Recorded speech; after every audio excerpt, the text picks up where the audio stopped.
денеска протестот е да се изврши притисок врз Уставниот суд.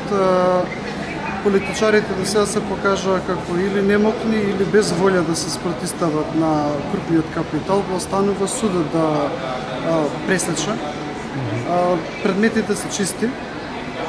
Генерално не гледаме спреча зашто би се изјасниле негативно. Сите докази се донесени, вклучително со тоа што и општината се сложува дека овие дупови се донесени без проблем.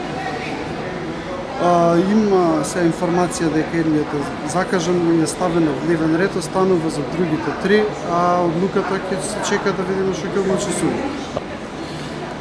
Инертноста на судот ја гледам во тоа што има индикација дека бесправно се гради објект, а тие премногу спора става точката на дневен ред со тоа што дозволува да се додатно да се гради и да се причинува се поише повеќе штета со тоа.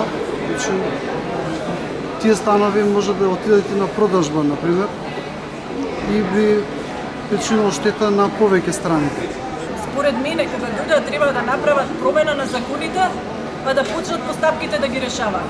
А не сега да викат, немаме законски можности. Значи, во план ни е да се сретнеме со активистите од општина Центар, со активисти од општина Аеродром и заедно да видиме што е работата. Нас ни е кажано дека тоа што е во Центар не било законски, ние не веруваме. Значи, искрено ви кажам, јас не верувам во тие правни служби.